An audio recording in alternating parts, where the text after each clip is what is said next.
Okay, can everyone hear me okay? Can you hear me? Yep, sounds right, doesn't it? So just to know, first of all, there was a technician guy in here before I came in, and he said that lecture capture didn't seem to be working, so I'm going to try my best to record it, but if not, there is already a recorded lecture up on Vital from a couple of years ago anyway, and it's the same sort of content. Basically, Sonia did it 2 years ago, and I've ripped off her slides completely, so you're not going to lose out if you're using that lecture slide, the lecture stream from a couple of years ago. But fingers crossed. So first of all, I've just noticed on this slide, I think I got an email today saying that Say Why to Drugs live podcast is cancelled. I don't know if I imagined it, so I think that might be cancelled, so it's worth checking your email in case you were interested with that. Which is a bit of a shame, really, because that's the kind of thing we're going to be covering today, and it would have been really pertinent for you to go and see that. I'm also a fan of the podcast because I'm a big nerd, so I would have been going as well. So for those of you who don't know me, my name's Graham Nibb. I'm a PhD student and a demonstrator, and I do research within the addiction department, in particular looking at the effects of alcohol on cognition, emotion, memory, and things like that. And so for that reason, I'm going to be giving you 2 lectures on psychopharmacology, and we'll talk a little bit about what that is in a minute. So that's my name there, and that's my email address and my room number. I've also put my office hours up there as well. So if you do have any questions about the content of these lectures, if there's anything at all, there are no stupid questions, then feel free to come and ask me. If you know me, then you'll know that I have no life to speak of either. So I'm usually around. So even if you're not available during those hours, do feel free to knock, and I'm usually free to chat or email me as well. So this lecture then is going to cover the neurobiology of drug abuse and dependence, and then our lecture next week is going to be covering the neurochemistry of reinforcement, and it should become a bit more clear what I mean by those things as we go on. So these are the aims that you should, the aims of the lecture today. So we're aiming to introduce the area of psychopharmacology. We're going to discuss some examples of psychoactive or psychotropic drugs. We're going to introduce topic of addiction. We're going to talk a little bit about animal models of substance use and how they may help us understand human drug use. We're going to talk about a number of different operant self-administration procedures, and that will be made clear what those are during the course of the lecture. And we're going to evaluate whether animal models are a valid way to assess addiction in humans as well. So, sort of mirroring that, what you should know by the end of this lecture and your revision accompanying it is you should know what is meant by psychopharmacology. Should be able to describe a number of different psychotropic drugs, be introduced at least to the basic idea and an understanding of the concept of addiction. You should understand what animal models are, be able to outline a number of different operant self-administration procedures. You should be able to assess whether or not these procedures are valid, and should be able to talk about different types of validity as well. So that's basically what you should know after today and after the revision, and that these kind of topics are important for the exam. So what is psychopharmacology then? So psychopharmacology, broadly speaking, is the discipline which concerns looking at the effects of drugs on the brain and on behaviour and on cognitive functioning and emotions as well. So as you probably know from previous lectures, not every drug affects the brain. So if you were to take some antibiotics, for example, that doesn't necessarily affect your brain. What we've got around our brain is a blood-brain barrier, and it's quite hard for any substances to cross that blood-brain barrier unless they've got certain properties. So not every drug does affect the brain, but there are those which have a chemical constitution, which means they can pass through the blood-brain barrier and exert an effect on our brains. And we call these psychoactive or psychotropic drugs. They're the drugs that have an effect on our brain. And obviously if you have an effect on the brain, it's going to affect your behaviour, cognitive function, motor function, and emotions as well. So what I'm going to do first of all is I'm going to give a historical overview of psychopharmacology, and then I'm going to go on and talk about animal models of drug abuse and dependence. What I mean by that is we're going to look to see whether or not we can use animals in order to understand human drug abuse. So, as you know, the brain uses a number of different chemical messengers to sense changes in the environment, to send messages around the brain, to manage neural function. And these neurochemical reactions are constantly changing and adapting as well.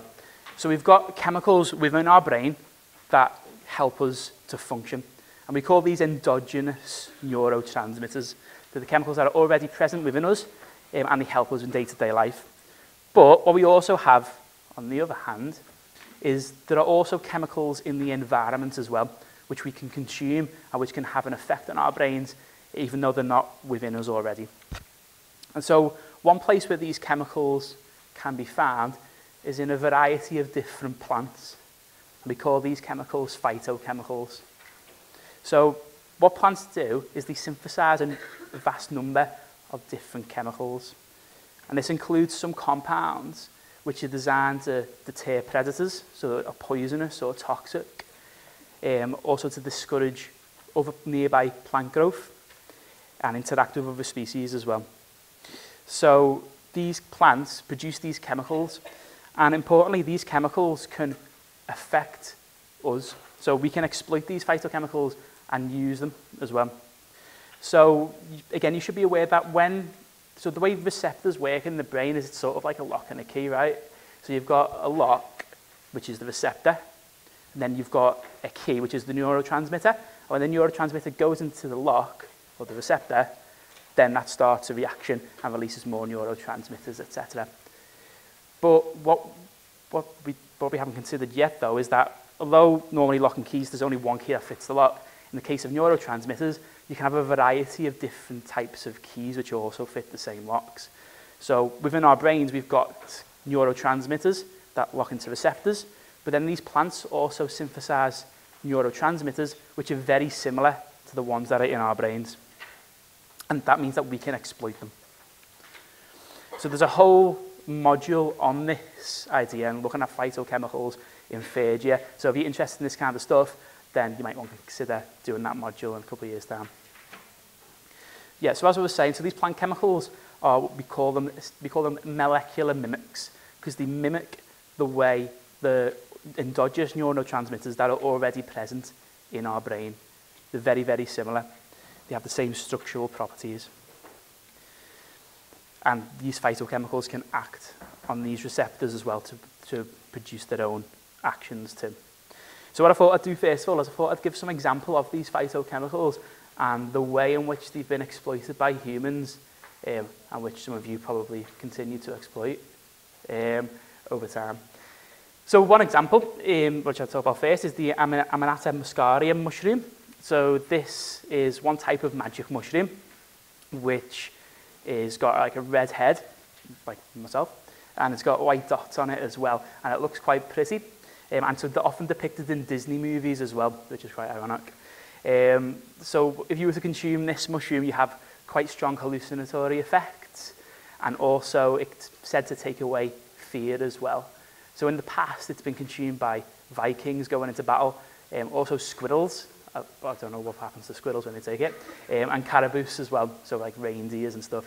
And it's thought that that's where the idea for Santa's reindeers came from. Apparently there's loads of reindeers in Lapland who love magic mushrooms and then jump around everywhere, and so they look like they're flying. So that's one example. And this mushroom is often referred to as a toadstool as well. And the reason for that is because what seems to happen is lots of flies are attracted to this mushroom and lick the top of it and get high and then start flying around. And obviously if it flies high, it's quite easy to catch. So a lot of toads come over to the mushrooms and just have easy pickings, eating all the flies. So there you go. Another example is the peyote cactus. So this is found in America. And the active compound inside the peyote cactus is what we call mescaline. And this has been used for thousands of years by the Native Americans, particularly for like sort of shamanic rituals, where like an elder or a shaman would to eat the cactus or smoke the cactus, and then would have visions that would supposedly tell everyone about the future of the tribe and stuff like that. It's still legal to consume in America if you are part of a Native American tribe. So just go over to America and try and get some, unless you are a part of a Native American tribe. But it's illegal for everybody else. There's also psilocybin mushrooms. So this is another type of magic mushroom, probably the most widely used magic mushroom. So this used to be illegal in the UK up until a few years ago. You used to be able to buy in a farmer's market, but you can't anymore. And that was taken by the Aztecs as well. And it's quite an interesting drug, I think, these particular mushrooms, because a lot of Psilocybin now has been looked at in terms of its therapeutic purposes as well. So there's a lot of research looking at whether or not consuming this drug, so psilocybin taken out of the mushroom, can be useful for treatment of post-traumatic stress disorder, for anxiety, particularly around end-of-life care as well. So there's a lot of studies coming out now, particularly from London, from David Nutt's research group, which it basically has people take psilocybin who are currently diagnosed with cancer, and there's apparently quite remarkable effects on how they come to terms with their end of life as well. So that's quite interesting. There's also the coca leaf, which you can synthesize cocaine from. So this started to be consumed in South America about 3,000 years ago. So initially the coca leaf would just be chewed and sort of put into the side of the mouth so it could be sort of absorbed through the mucous membrane in your cheek. And it was chewed by tribes, particularly those who lived in sort of high places, so Himalayas and things like that, because it can relieve altitude sickness. So it's quite useful for that. It can also stave off hunger as well, which can be useful if you are if food supplies are scarce. Yeah, but I think it's quite interesting, the coca leaf, because it's a perfect example of how different drugs can have different effects depending on how they're taken and also how they're synthesized as well. So if you take the coca leaf and chew it, the effects are very similar to coffee or something like that. It's just a mild stimulant effect. But if you were to process it and purify it and crush it up into a powder and then snort it, then it becomes cocaine, and obviously the effects are a lot more dramatic. And then if you just add some baking soda and heat it up, then you can turn it into crack cocaine. You can smoke it or inject it. So if the course doesn't work out, maybe you can do that. Let's hope the stream capture's not working, eh? But, so it shows that the different ways in which you take the drug can have a dramatic effect on its effect, but also how addictive it is as well. Because the quicker you get the drug's effect, the more addictive the substance is. So if you're injecting it, it's going straight into your bloodstream, straight into your brain, skipping everything else that processes it normally, and so it becomes more addictive. You get the rewarding effects a lot quicker. Whereas if you are just to chew it and let that sort of go through the barrier in your cheek, it takes a lot longer, so it's less addictive and less effective. But we'll talk about that more next week as well. There's the opium poppy as well, so which can be used to create morphine, codeine, and of course heroin as well. And so this has been consumed for thousands of years, since ancient Mesopotamia, and it is probably the most powerful and the best painkiller that we have to use. So it's often used for painkiller reasons. And then there's tobacco as well. So tobacco has been smoked for, again, thousands of years by the Native Americans, and the active compound in that is nicotine. And again, the Native Americans used to use this for sort of shamanic rituals. So they would go into a hut and light up a load of tobacco and fall asleep and then have hallucinations, or chew it. And when I say about hallucinations, you don't really associate that with nicotine or tobacco, I guess. At least not if you are a non-smoker, or even if you are a smoker, probably. But has anyone ever fell asleep with a nicotine patch on? By any chance? You're all young and non-smokers, aren't you? I have. And no one fell asleep with a nicotine patch on? Just me? So if you fall asleep, maybe you want to try it when you get home. So if you put a nicotine patch on and fall asleep with it, it can give you just crazy dreams. Like unbelievable dreams, the most vivid dreams you'll ever have. Don't do that, because then you'll all start becoming smokers. But it can give you hallucination effects. And if you were to have these dreams, you could see quite easily how this would sort of be seen to be maybe spirits or the future. So yeah. Tea is also a phytochemical, because it's got theanine in it, which is quite relaxing drug. So when you take a sip of tea and you have sort of a calming feeling when you have a cup of tea, then that's the theanine. It's also got caffeine in it as well, which is a stimulant. And again, that was found in China 5,000 years ago. And the sort of legend around it is that someone was just cutting down a tree and then bits of the leaves fell into a bit of water that was on the floor, and then it brewed and discovered tea. Coffee as well, probably the most abused drug in the world. So everyone, pretty much that I know anyway, has got some sort of coffee addiction. And that's again, for thousands of years it's been brewed. And again, the active compound's caffeine. In medieval times, a variety of different phytochemicals were used quite regularly. So, like mandrake, harebane, belladonna, and even toads as well. People would lick toads or make potions from toads. And a lot of these would have hallucinatory effects as well. And they'd use them to sort of treat a lot of different ailments. Because obviously medicine wasn't that advanced in the medieval ages, they'd just give everything a go. And what would normally happen is there would be someone in the village or in the town who'd be responsible for making these potions and would look after the village. And it was often a woman.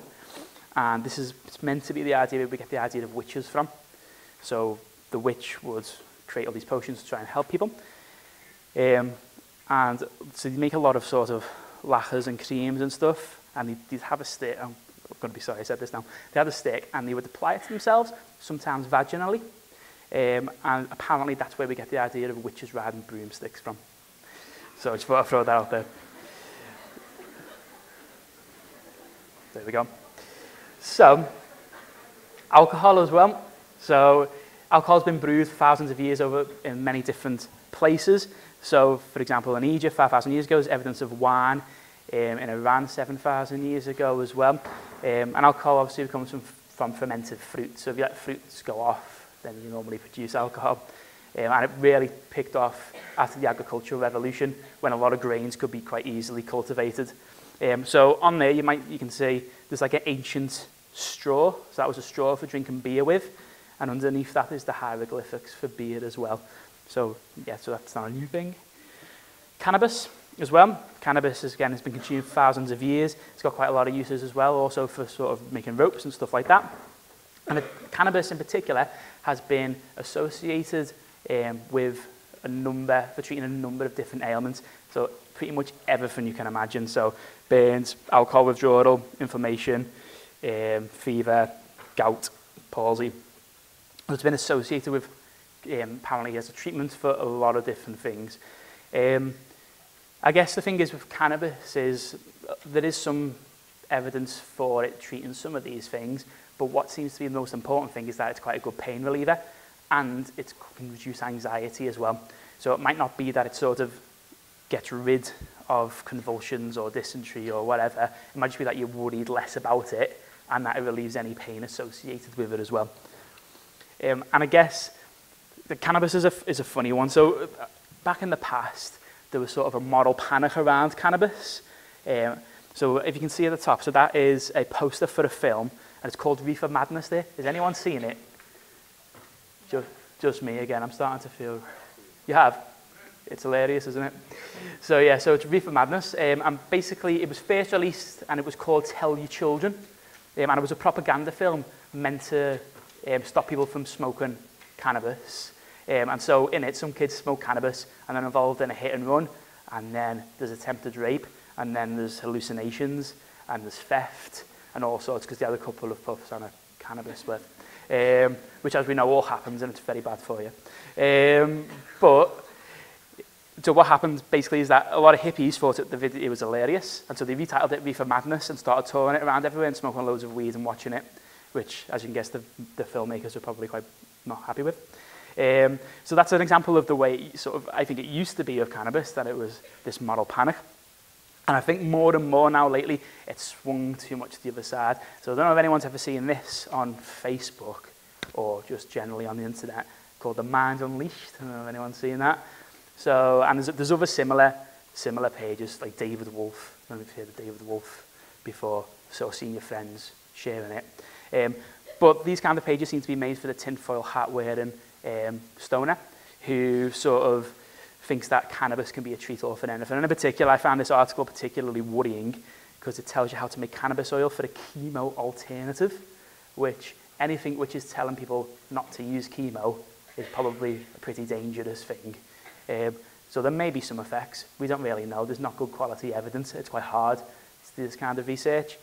Again, it may just be more to do with the fact that cannabis is a good pain reliever and anti-anxiety drug, rather than that it cures cancer per se.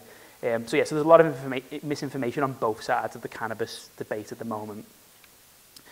So all of these drugs activate our reward system, and they make us feel good when we take them, apparently. And the survival of our species depends on a number of things. This is why we have the reward system. So, in order for us to survive as a species, we need to make sure that we eat, we need to make sure we drink, we need to make sure that we reproduce, and we need to make sure that we display maternal behaviour as well, so we can protect our children. And we probably wouldn't do any of these things if it didn't feel good to us. So, particularly back in ancient times, if, for example, reproduction was quite a tricky thing, it could be quite a dangerous thing for animals. They often fight in order to reproduce. And you wouldn't do this, or animals wouldn't do this unless it felt good to do it. So that's why we have a reward system. The reward system is there to tell us that things feel good and that we should go out and we should do them again. And drugs act on this system as well. So basically what happens is whenever we conduct one of these behaviours, whenever we eat something, or we drink something, we reproduce, or sort of we try and reproduce, or display maternal behaviour, what happens is part of the brain tells the ventral tegmental area to release dopamine in the nucleus accumbens. I'll put it all up. So there's the nucleus accumbens there, that red dot, and the ventral tegmental area is the blue dot on the brain, if you can see it. And so what happens whenever we do any of this behaviour, the ventral tegmental area releases dopamine in the nucleus accumbens. And that's pretty much all it does. It's quite a simple, basic system because it's really, really primitive. This happens to most animals as well. So that's what happens.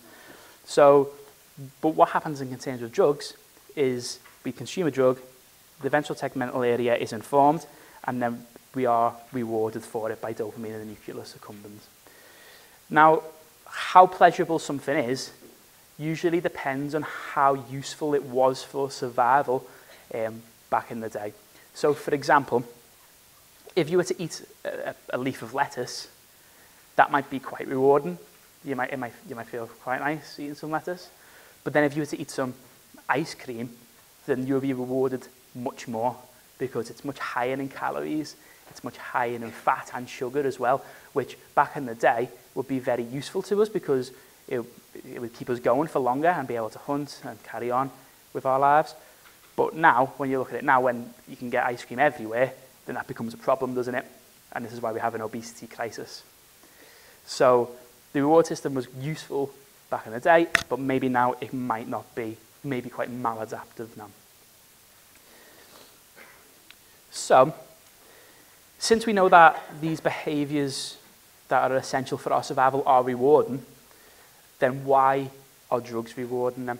So why do we have the same sort of reaction when we eat ice cream to when we take cocaine? So it may be because maybe humans in the past consumed drugs because there was an evolutionary advantage to do it. So it may have been useful for us to be addicted to drugs in the past. And as you know, just the sort of the rules of evolution dictate that if something's adaptive, then it's likely to carry on because people who haven't got that adaptation are likely to die, and then they are likely to survive and to reproduce. So it's likely, or potentially, it's one theory, that we are all the distant relatives of addicts, basically. So, yeah, so drug abuse in modern humans may be the inheritance of our evolutionary past, and it may reflect adaptive benefits derived from the exploitation of these plants by our ancestors. So there may have been a purpose to it. And sort of supporting this is the idea that every culture across the world has always abused and taken these plant chemicals and abused the psychoactive properties. So, I mean, plant chemicals have been eaten, they've been drank, they've been smoked, they've been rubbed, as I said before, used in a broomstick. They may take them for nourishment. So that might be one reason these drugs may be adaptive, is as I saw before about the coca leaf. When people chew the coca leaf, it can stop you from feeling hungry, so it's some form of nourishment. So maybe that's why it may be adaptive. Anything which wasn't good or which didn't have a positive effect would have killed people or made them ill. So people would have avoided these, or there wouldn't have been people who were not able to handle these drugs would have been killed. They may relieve psychological discomfort, so a lot of these drugs have strong anti-anxiety effects as well. And as I said before, again, the coca leaf is taken a lot in the Himalayas to relieve altitude sickness. And also, these drugs have extraordinary effects on mood, consciousness and behaviour as well, particularly hallucinogenics. So it's quite easy to see how these kind of things could be ingrained quite quickly in terms of religious ceremonies and things like that, which we definitely see all around the world. Also supporting the fact that drug taking may be evolutionary is the fact that a lot of animals take drugs as well. So if you give rats alcohol, they prefer that over water. And they prefer that over water with sugar in it of an equal calorie to the alcohol as well. So they're not just drinking it for nutrition, they're taking it because they like to be drunk. Sheep eat coffee berries, and this is meant to be how coffee was discovered. A shepherd saw some sheep running around the circles because they ate loads of coffee berries and thought, oh, that looks fun, I'm going to make some coffee. Animals often wait for berries to ferment before eating them, and they get pissed off them. I've got a video in a minute, it's great. Bees are attracted towards flowers which stupefy them and cause them to hallucinate. Ants secrete a substance which lice, even tiny lice, like taking drugs. So if you thought you were cool taking drugs, then lice do it as well. Llamas take cocaine. So, what I'd like to show you now is, does anyone want to see some animals getting pissed off berries? I do. Then all the animals wade in and gorge themselves on the rocky fruit.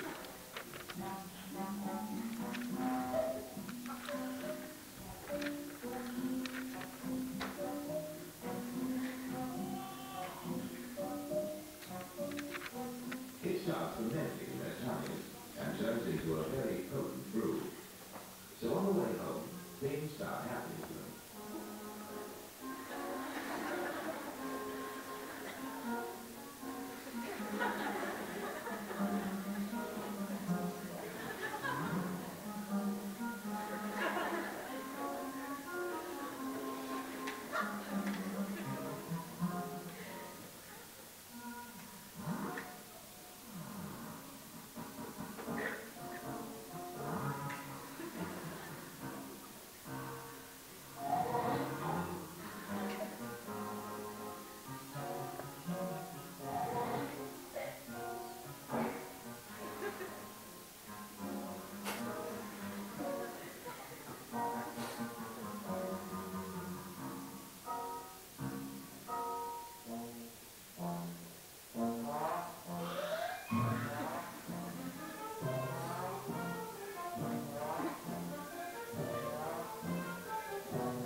When night falls, there's peace again. A very blissful peace.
That's great.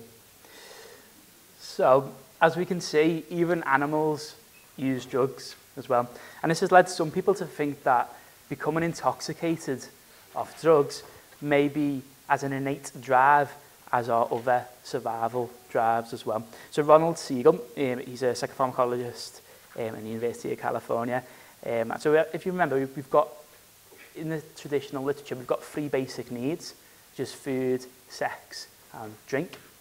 And he proposes that intoxication may be a 4th drive. So he argues that human beings will also always pursue altered states of mind, and that's either whether they're using caffeine, alcohol, cocaine, or another mood-altering substance. So he says it is as innate as that. But it certainly does seem to be. Oh, don't know when that happened. So in the past, taking drugs may have given us an advantage. We can see that it's happened in every culture around the world, and even animals do it. But we also know that drugs can be harmful. So we're going to talk a little bit now about drug abuse, dependence, and addiction as well.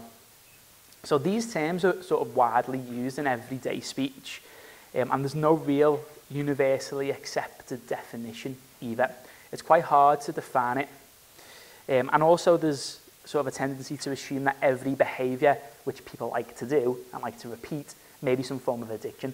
And I mean, even colloquially, we talk to our friends and we say, oh, I'm addicted to chocolate, or I'm addicted to video games, or whatever it is. And that's not correct. It seems to be, those kind of behaviours seem to be quite distinct from what we mean by drug dependence or drug addiction as well. So any sort of excessive behaviour may be described as being addicted, so gambling or running, eating, and it may not necessarily involve the same psychological processes at all. So you can see this sometimes, like when the Daily Mail has like a full-page headline saying that cheese is as addictive as crack cocaine.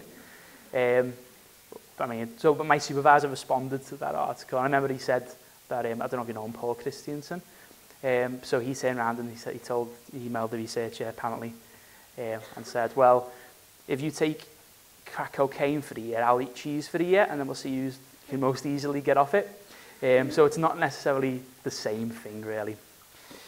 But there are a multitude of different definitions of addiction. You don't need to write all these down by any means. And there are in loads of different sort of diagnostic criteria. There always seems to be a different definition.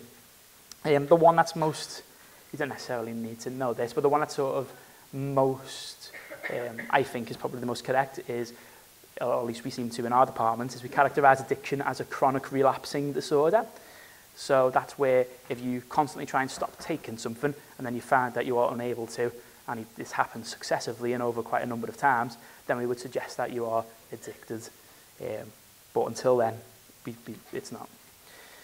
And the effect of these drugs on society is massive, absolutely massive, particularly around harm as well. So just to sort of illustrate that, this is a figure which looks at the average number of cigarettes smoked daily and then the annual death rate per 1,000 men. And as you'll know, that looks like an almost perfect correlation.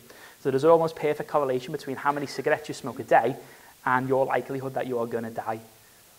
Loads of people die all the time from cigarettes. It's declining a little bit now, particularly due to e-cigarettes. But there is a very clear correlation between the two. And this is quite an interesting figure as well. So what this is from a paper by someone called David Nutt. And what he did with his colleagues is he got a group of experts together, and ranked drugs in terms of their harm. So he ranked them on loads of different scales, and then he compared them together. And he defined drugs in terms of their harm to the user themselves and harm to other people too. So you can see the dark blue is harm to others, and then the lighter blue is harm to the user themselves. And so, unsurprisingly, heroin and crack cocaine, methamphetamine are pretty high up there. But right at the top, what we've got is alcohol, which is, again, one of the most widely used drugs, most widely available drugs, and a lot of people drink it.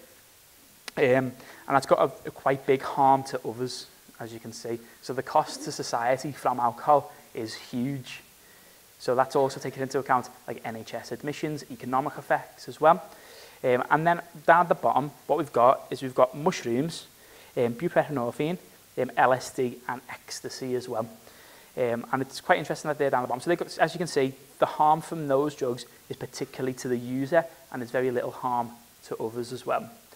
And this has probably got something to do with the fact of how addictive they are. So we know alcohol, heroin, crack cocaine, methamphetamine, cocaine, they all seem to release a lot of dopamine, as I've just said. So there's an area which tells the ventral tegmental area to release dopamine in the nucleus accumbens, and this happens quite a lot when you consume alcohol, heroin, crack cocaine, methamphetamine, tobacco as well. But it doesn't seem really to happen at all with hallucinogenic drugs such as LSD and ecstasy. And we'll talk more about that. That's more going to be in the next lecture. So they don't seem to be that rewarding, those drugs. People often take them for the trip instead. I'm quite interested with David Nutt. So after he compiled this, he came out and he said, he was a government advisor, basically a think tank for drugs, and it was under the Labour government, under Gordon Brown, I believe. And he came out and he said that he'd looked at all the figures, and he talked about this, and he said that ecstasy, for example, is about as harmful as riding a horse. Which it is, it's true. If you look at how many people die from riding a horse, you look at how many people die from taking ecstasy, you look at how the harms from riding a horse as well, so the fact that you get kicked off a horse, get brain damage, etc., and similar effects in ecstasy, if you compare the two annually, it's about the same. So if you're going to take some ecstasy, it's about the same chance that you're going to be harmed as if you were riding a horse. But obviously the government doesn't like people being glib like that, and so he was fired. So yeah, alternative facts are nothing new, particularly in what concerns to drugs. So if you want to understand why people take drugs, then there's a couple of things we can do, and a couple of things that we're going to cover. So firstly, we could try and understand, so for example, if you want to try and understand why people smoke, we can try and understand the neurobiological effects of nicotine in the brain and try and understand why people smoke using that. And what we can also do is we can develop animal models of drug abuse, and this will hopefully provide us insights into the neurobiology of human drug abuse. So the idea is if we test on animals, this will hopefully be a valid way for us to look at human drug abuse as well. So that's what we're going to talk about now. So in order for these animal models to be useful, we need to make sure that they've got high levels of validity. And there's a number of different types of validity that we need to check whenever we are constructing a test or whenever we want to test something. So the first one is predictive validity. So in this case, we want to make sure that our model detects drugs which humans abuse and also detects drugs that humans do not abuse as well. So if we give the rat some cocaine, does the rat take cocaine just like humans do? Or, I don't mean in the same method, doesn't roll up a £5 note or anything like that. I mean, will they consume it? Do they seem to like it? And likewise, if we give rats antibiotics, do they not abuse it, just like humans don't abuse antibiotics? So, in this scenario, what we can have with any test is we can have false positives and false negatives. So with animal models, a false positive would be if the drug was abused by the animal but not the human. So as I said, if you give them antibiotics, if the animal abuses it but humans don't, that would be a false positive. We can also have false negatives as well. And this is where the drug is abused by the human but not the animal. So for example, if you look at humans and we see that they smoke quite a lot of cannabis, and then we give an animal some cannabis and they don't take it, then that might mean that that's a false negative. So in order to test these things, what we need to have is we need to have what's called a high level of sensitivity and a high level of specificity as well. I'm going to talk a little bit about what that is in a moment. Also, to have predictive validity, we want to see whether or not we can rank drugs in terms of their abuse potential. So can we use animal models to find out which drugs are the most addictive?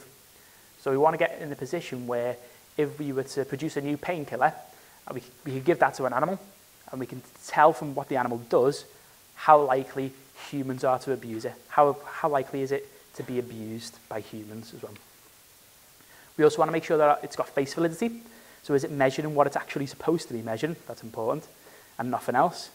And also, does the model appear to be similar in terms of the general phenomena, the etiology, so the underlying causes, symptoms, and the treatments for it as well. And finally, we want to make sure this model has got construct validity. So does the model fit with current theories of drug abuse, or does it give new insight into processes which may underlie addiction as well? So with animal models, we want to make sure that animal models are predictively valid, they've got good face validity, and they've got good construct validity as well. So we're going to look at predictive validity first. Now, this is quite important for your exam. There'll definitely be questions on it. Everyone's heads just went up. It's hilarious. It's quite hard to understand. I'm going to go through it now, and it might make just sort of like some sense, but it's one of those things where you just need to sit down and sort of break it down yourself. So if you don't understand it now, don't worry. But if you take some time, maybe after the lecture or another time when you're doing your revision, just sit there and break it down, and it will make sense. And remember, if not, feel free to email me or come and see me if it's something that really confuses you. So in order to have good predictive validity, we need to make sure that our test, whatever it is, in this case animal models of drug abuse, have good sensitivity and have good specificity. So let's imagine a case where we have a test that can say yes or it can say no. So a good example of that is a pregnancy test. So if you take a pregnancy test, it's either going to tell you yes, you are pregnant, or no, you are not pregnant. So if the test is wrong, then there's two ways in which it could be wrong. So it could be wrong when it says yes, you're pregnant, and it could be wrong when it says no, you're not. Does that make sense? Yeah? So these are called false positives and false negatives. So whenever you take a test, such as a pregnancy test, there's basically like 4 outcomes of the test, right? So if the test says you're pregnant, and you are pregnant, this is what we call a true positive. If the test says you're pregnant, but you're not pregnant, we call this a false positive. If the test says you're not pregnant, but you are pregnant, this is a false negative. And if the test says that you are not pregnant and you are not pregnant, then this is a true negative. Okay? You with me? Yeah? Is this linked to like type 1 and type 2 errors or not? Yeah, it's not quite. So type 1 and type 2 errors are sort of a statistical artifact, aren't they? But this is just, if you were to take a test and it was wrong, these are just all the outcomes it could possibly be. Okay? So what we mean when we say we've got a highly sensitive test, that's a test which detects all pregnant women. So if we had a highly sensitive test, that means that it would more than likely detect all pregnant women. So let's imagine, I don't want to scare anyone, but let's imagine there's like 5 pregnant students here, okay? So let's imagine I gave everyone a pregnancy test, apart from the boys. Well, I guess you want to laugh. So yeah, everyone gets a pregnancy test, everyone takes it, and then we get the results in. And there's only 5 of you who are pregnant. So if I do the test, and it tells me that everyone's pregnant, then what would be the sensitivity of that test? Between 0 and 100%. Does anyone want to tell me? So remember, a highly sensitive test is a test that definitely detects all pregnant women. 100, yeah, it's 100% sensitive. So something which is 100% sensitive definitely detects all the pregnant women, but at the expense of falsely telling us that everyone's pregnant or giving us false positives. So what would you call the students that are not pregnant in this case? False positives, right? Yeah. Okay? So we can have a test that's 100% sensitive, but that's rubbish. Does that make sense? So what can we do about it then? So what we could do, one option, is maybe we decrease the sensitivity. Okay? So then a test with 80% sensitivity would detect 80% of people who are pregnant. But then obviously the problem with that is that 20% of those people who are pregnant aren't going to be picked up. So that's not very good either. So what we can do is we can increase what we call specificity. And specificity is the ability of a test to identify those which are not pregnant. So it's highly specific. So if something's highly sensitive, it definitely detects everyone who's pregnant. If it's highly specific, it it's definitely going to detect everyone who is not pregnant. So if we go back to, if you were pregnant again, if we have a test that is 100% specific, that might come back and tell us that no one's pregnant. Does that make sense? Yeah? Like I said, it's one of these things where you might have to sit down and look through it a few times, but it should make sense. So if it's highly specific, it may tell us that no one is pregnant at all. So what would we call those who are pregnant in this case? False negatives, yeah. False negatives. So a test with 100% specificity correctly identifies all those that are not pregnant. A test with 80% specificity correctly reports 80% of patients that are not pregnant. But in that case, those that are pregnant are incorrectly identified as being not pregnant. So there's always a trade-off. If you have 100% specificity, then the people are going to be missed. So what ideally we would want in the real world then is we'd want a test which is 100% specific, which detects all those that are not pregnant, and we'd want a test that is 100% sensitive as well, which detects all of those that are pregnant. But this is really, really hard to achieve. So I can't think of any test at all that is 100% sensitive and 100% specific either. So this is why we've got so many different tests in psychology. So I think you may have had a lecture, hopefully, I don't know, it was a strike, wasn't there? So I heard. So that's why we've got so many different measures in psychology, so many different brain measures. We've got EEG, MEG, fMRI, because none of them is 100% specific and 100% sensitive as well.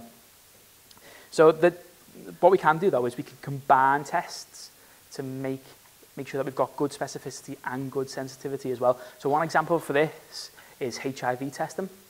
So if you think you've got HIV and you go to the doctors, they'll take some bloods and they'll send those bloods off. And then what they'll do first of all is it will go through a highly sensitive test.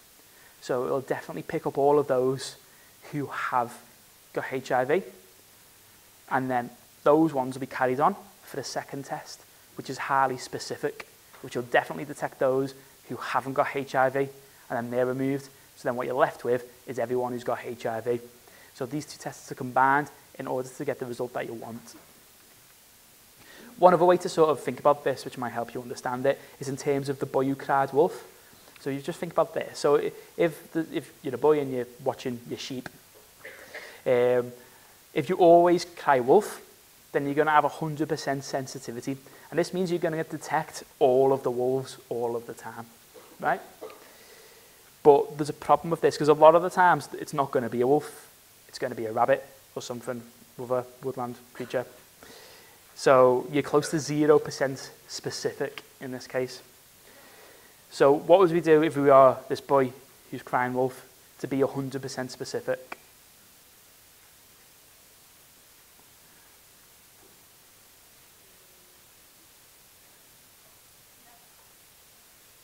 Close. We wouldn't never cry wolf. What we'd do is we would cry wolf only when we were 100% sure that it was definitely a wolf, right?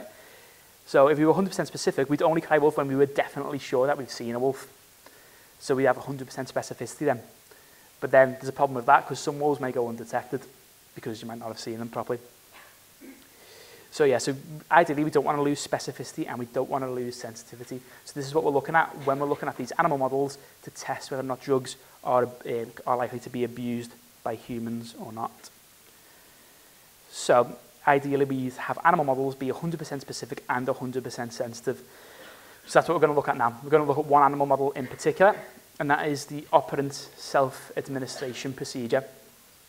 So what happens in all of these cases is, we're going to talk about rats in particular, but there's been tests on monkeys and stuff like that. And I just let them know, I don't necessarily condone animal testing, by the way. I'm just sort of giving you the information. And the university doesn't conduct, I don't know about the university, but the psychology department doesn't conduct any research on animals that is inhumane. We did in the past, there were rats in the ERB at one point, and monkeys as well, apparently, years ago. Well, before I was even there. But yeah, so we don't at the moment.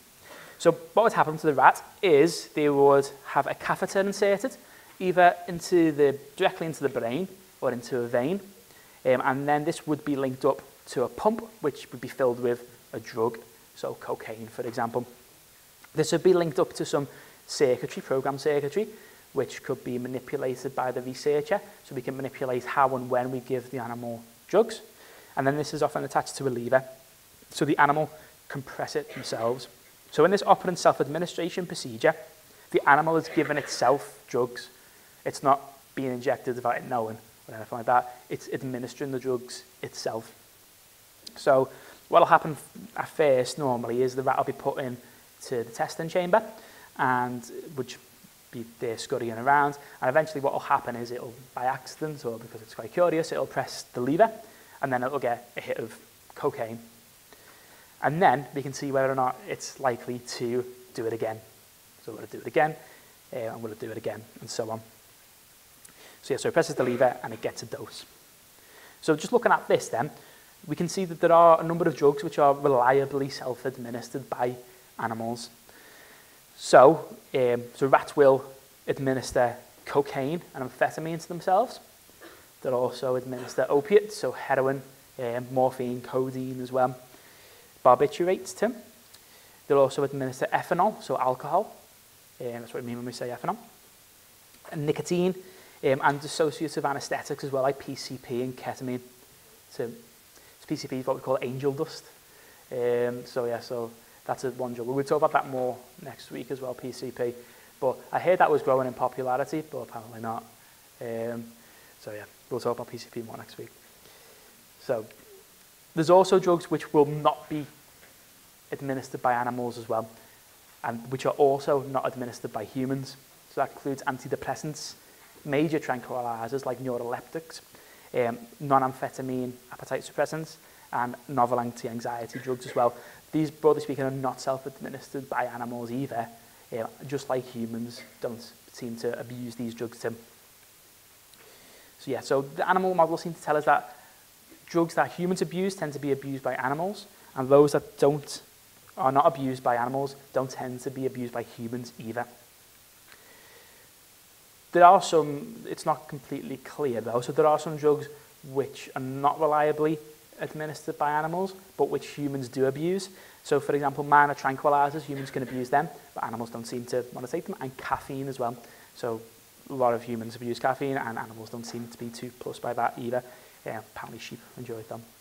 So in terms of false positives, looking at the false positive rate, looking at the false negative rate, it does seem to be the case that self-administration has quite a high degree of predictive validity.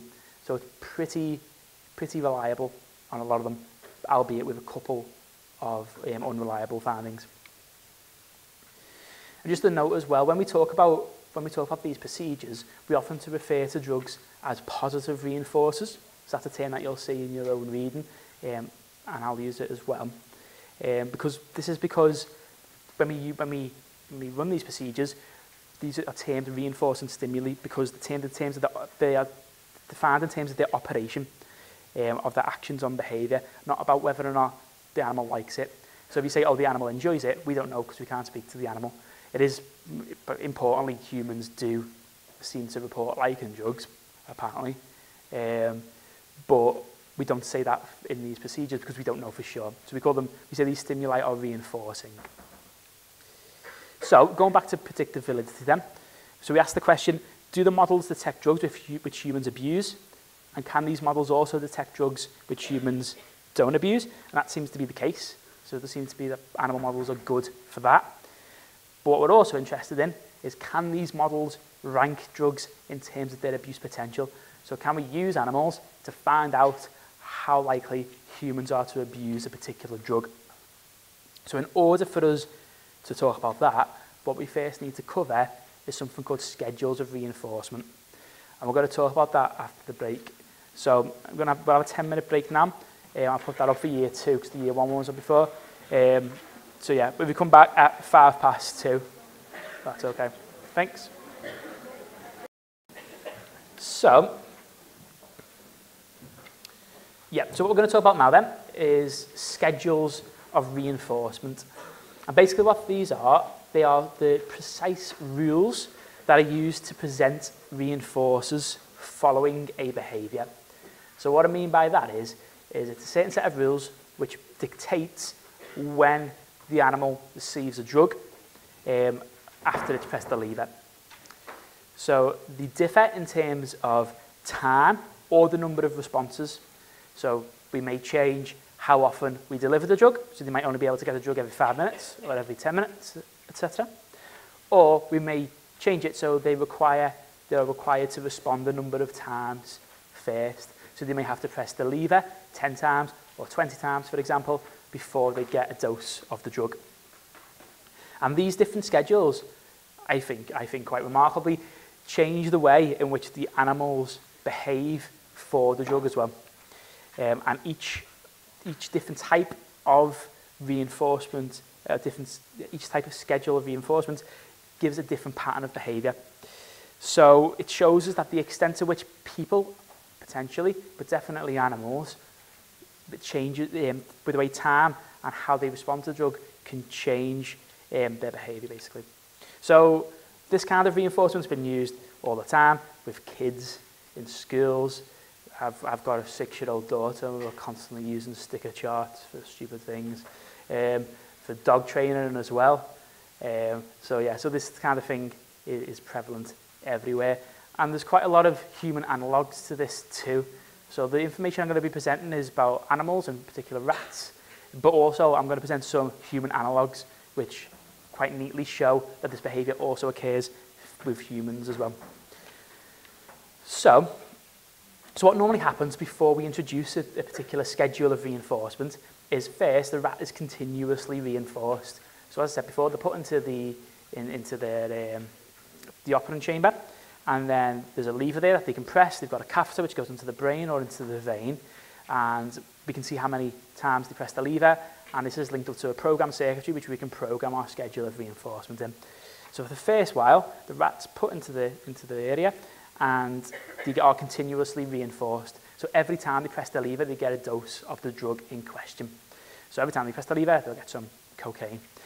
Now, if we did this forever and then all of a sudden just stopped giving them the cocaine, eventually what would happen is we would have what we call extinction, and this is where the rat will just stop responding.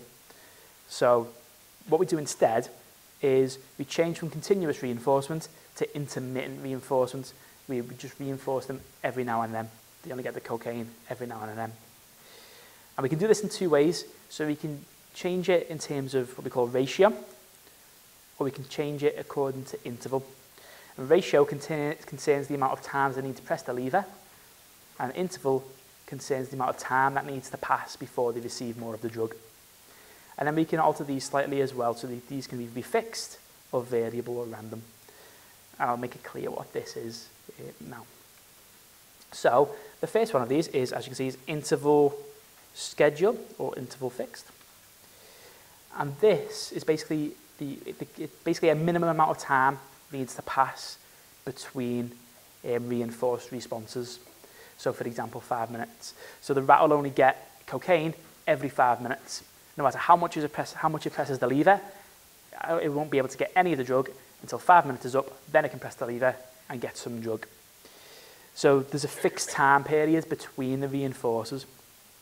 So if you wanted to think of something that's quite similar in humans, so there's one example. So for example, imagine you were in a job, and in that job you get a raise at the end of every year. So all the way through you don't get a raise until right at the end of the year, then you get a raise. What normally happens with the animal in the operant chamber and with the human getting a raise as well is that there'll be like an accelerated rate of response as the time for reinforcement approaches. So the closer it gets to the time that the rat's going to get the drug, it'll start pressing the lever more and more and more. Just like the human will start working harder and harder, the closer it comes to the time that they're going to get a raise. And we call this a scalloped response pattern. So they're not working really at all. As soon as the time comes close to get the raise or get the cocaine, they start working harder and harder. Okay? We can also have variable interval schedules as well. So this is where it's not fixed. The time is not fixed, but it's variable. So instead of being every 5 minutes that the rat will receive some drug, it's going to vary. Sometimes it'll be 5 minutes, sometimes it'll be half an hour, sometimes it'll be 2 minutes, sometimes it'll be 10 minutes, etc. So if you try and think of the human analogue for this, a good example is waiting for the lift. So if you're sitting there waiting for the lift and you don't know when it's going to come, what normally happens is the human will often just carry on, will just press it loads pretty much consistently all the time. And the same things happens with the rat as well. When they don't know when they're going to be receiving the drug, the time is variable, then they will just steadily respond all the time. So they'll steadily press the lever all the time to try and get some drug. So if you plotted this on sort of a graph, this is what it would look like. So you can see, so this is variable interval. So consistently, there's a response all the time. And this is fixed interval. So there's this scalloped response pattern. They're not working at all, but as the time becomes closer to get the drug, you start working more and more, and then they respond. Okay. We can also have ratio schedules as well. So this is where a certain number of responses are required.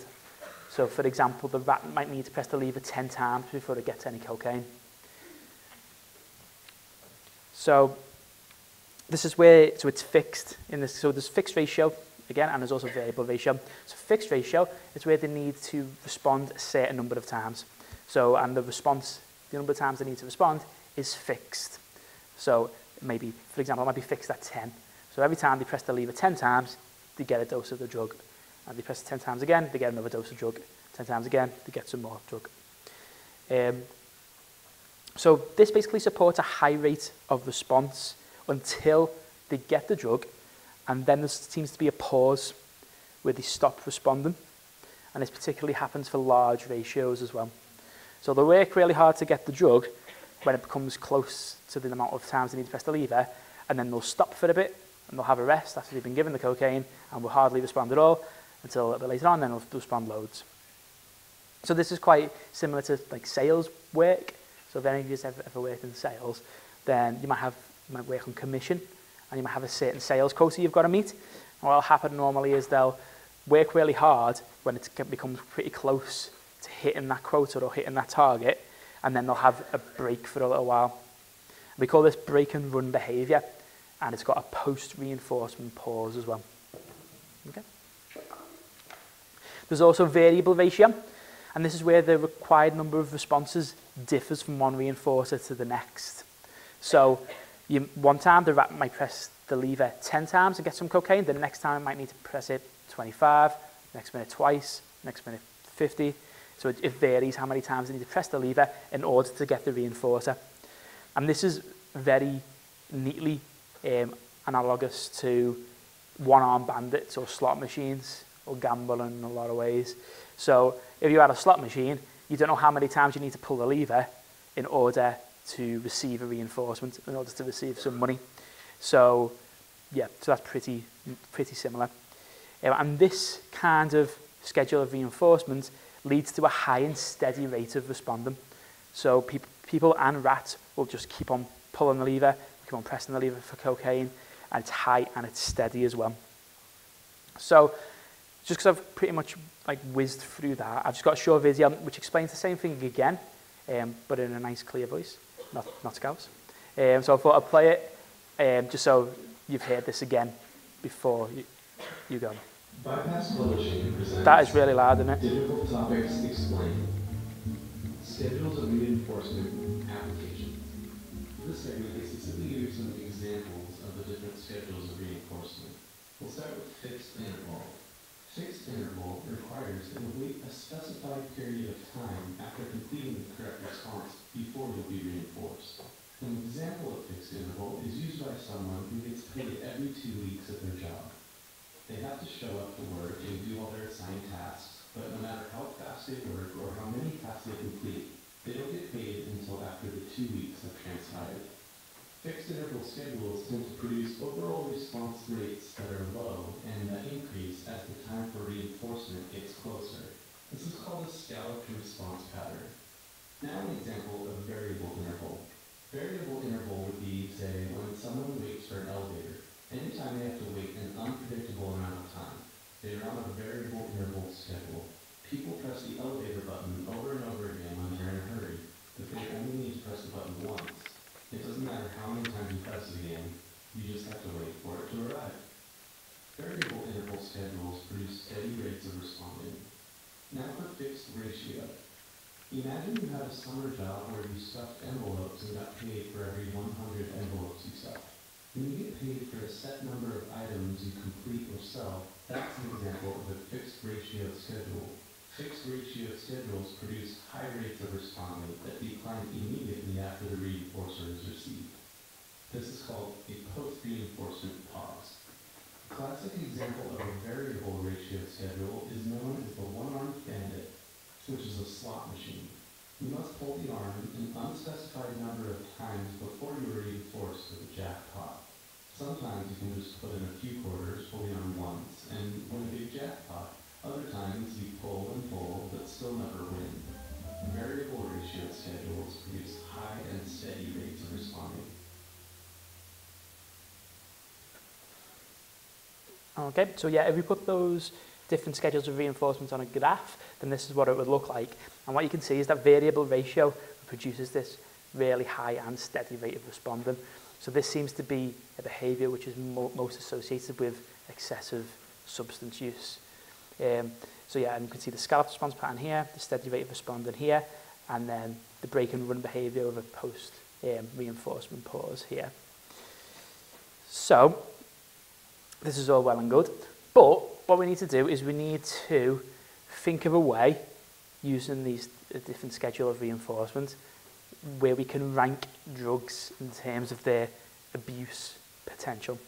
So what we use for that is something which we call progressive ratio schedule. This is similar to the other ratio schedules, but what happens in this case is we can use it to assess how effective these rewards are or how addictive a particular drug is. And what we do is we present the reward after a fixed number of responses, but the required number of responses increases progressively. This is going to sound quite cruel.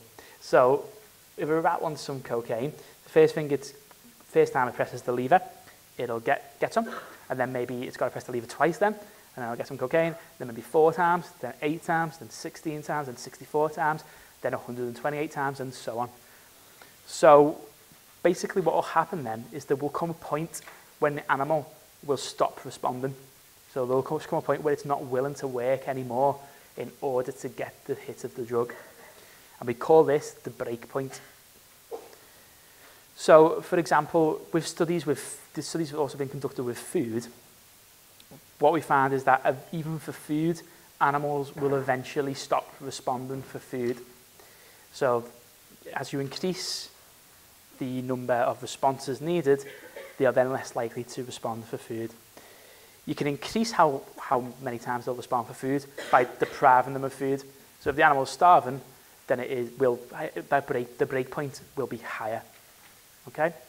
So we can use this break point as an indication of how rewarding these drugs are and potentially to tell us how addictive these drugs are as well. Okay? And different drugs have got different break points too.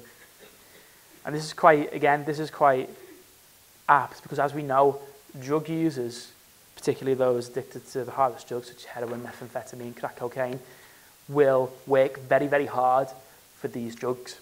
It's a full-time job being a drug addict. It's not just all watching Jeremy Kyle. It's quite hard. You've got to do a lot of stuff. So, with this breakpoint, what they found is that animals will work for food, but eventually there will be a breakpoint, and this breakpoint can be increased with food deprivation. We found that we can do this with milk concentration as well. So a drink that's more milky will have a higher breakpoint than a more watered down milky drink. And also for electrical brain stimulation as well, which we're going to talk about more the next lecture. But that's basically where you put an implant straight into the reward system, into the brain of the animal, and you can just press a button to activate it rather than giving it a drug. And that's been done on humans as well, which we'll see next time.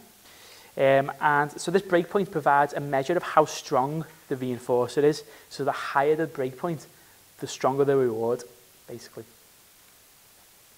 And it can be done not just to look between different drugs, but also to look at the dose of the drug as well. So if you look at this graph, what this is from a study conducted on rats with different doses of cocaine. So at the bottom here, you can see that's just saline. And on the y-axis is how many times they press the lever. So basically what the break point is. So for saline, you can see that, I don't know, the mean's around about 2, say. So they might press the lever twice to get some saline, so there's nothing in it. And then if the dose is 0.1 milligrams of cocaine, we can see the break point increases. So I don't know, it's about 12, about 20, say. And then when it's 0.3, it increases again, maybe it's around about 80. So they press the lever 80 times before they give up. When it's 1 milligram, they'll press it around about 100 times before they bother giving up. And when it's 3 milligrams, they'll work around about 500 times before they bother to give up. So the break point for 3 milligrams of cocaine in this rat was about 500 times. So they press the lever 500 times before they bother giving up pressing it. So drugs with high break points are frequently prone to abuse by humans as well. Whereas those drugs which don't have any break points at all are abuse-free, basically. So, for example, cocaine has a higher break point than amphetamine, than nicotine, and than barbiturates as well. So this, and again, this translates quite nicely to what we see in the real world too. You can apply for sort of medical licenses and stuff.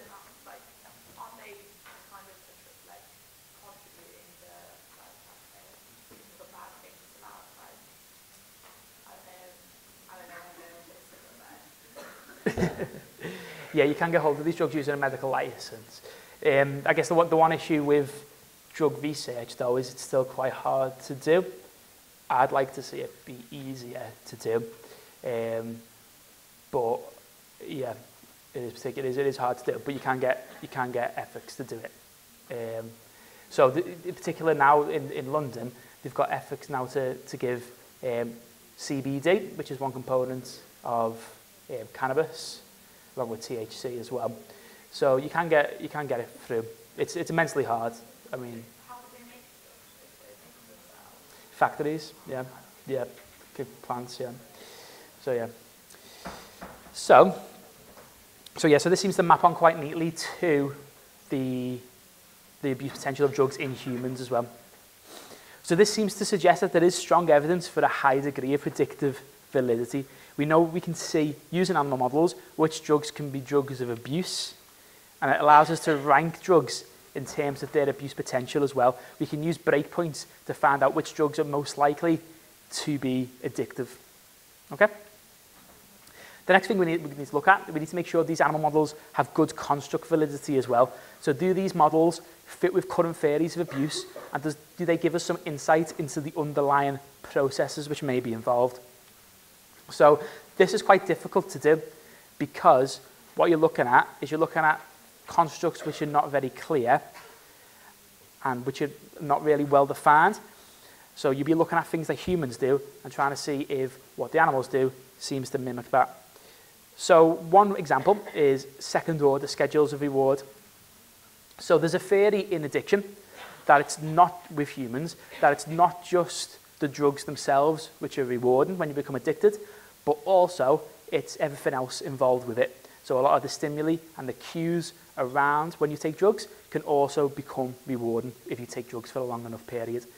So for example, if you were a smoker and then you're constantly seeing ashtrays whenever you have a cigarette, and then you are exposed to just an ashtray, then this in itself would be rewarding to you. And that's what a lot of the research done in our departments has looked at. So we know that people attend to things which they like the most. So using eye tracking equipment and things like that, we can see that people who drink more are more likely to attend to images of drink, are more likely to attend to images of pubs, are more likely to slow down responses on a stoop task with alcohol-related words and things like that. So it's one theory. And this is why it's so hard to get off drugs, right? Because as soon as you're exposed to something which you found is related to your drug use, that's going to make you want it. It's going to increase craving and things like that, which is why one of the things that people often advise, drugs counsellors, is that if someone's an addict, that they should move away from wherever they are and not frequent places where they have taken drugs in the past. So can we show this then in animals? And if we could, this would lend a good amount of construct validity. So in order to test this in animals, what we can do is we can use light flashes. So in one study, there's a fixed interval schedule of 5 minutes. After every 5 minutes, a light flashes. And then after 10 completions of this, there's a fixed ratio of 10. So the animal as soon as the animal presses the lever 10 times, it gets a cocaine injection. So the findings of a study like this was conducted on monkeys, by the way, not rats. And we can see that there's a high amount of responding whenever a light flashes. So the animal comes to associate the drug with the light flash. So whenever they see the light flash, they start working hard for the drug. Okay? So this suggests that it's not just the pharmacological properties of the drug which support this behaviour, and that the secondary rewards associated with this drug also support the behaviour, just like it does in humans. So this lends us good construct validity. So we can look at this. It tells us that secondary rewards may be critical to determining drug abuse in humans because there's an insight into the process that's involved, which suggests that there is some construct validity in using animal models. However, as I said before, it is difficult to assess construct validity because the constructs of abuse are quite fragile, and we have no clear definition either. But there are some findings. So, for example, we know that animals will administer drugs even if they're not dependent on them. So if they're not showing any withdrawal symptoms, they'll still take drugs. And this goes back to, so originally, many years ago, it was thought that withdrawal symptoms was the main thing which underlied addiction. So people would try and come off heroin, and then the withdrawal symptoms would be awful, so they'd take heroin to relieve it, and that's the reason why everybody was taking heroin all the time. We now know that's not the case, that there is more to it, and it's not just due to the withdrawal symptoms. And this was shown in animals as well. So animals will take drugs even if they're not exhibiting any withdrawal symptoms. As we just discussed, secondary rewards may be critical determinants of drug abuse in humans. And throughout all of these studies, there's one particular neurochemical which has been highlighted, and that's dopamine. And we're going to talk more about the way dopamine is released in the brain next week. We also want to make sure we've got face validity as well. So do these models appear similar in terms of the basic phenomena, such as the underlying etiology, symptoms, and effective treatments as well? And this does seem to be the case. So if we lesion the accumbens, so if we take the accumbens out of an animal, then this blocks cocaine and heroin self-administration. If we give an antagonist for dopamine, a dopamine antagonist, then this blocks or reduces self-administration as well. And as well as that, as I just said before, animals will work really hard for drugs, just like humans do. Sorry?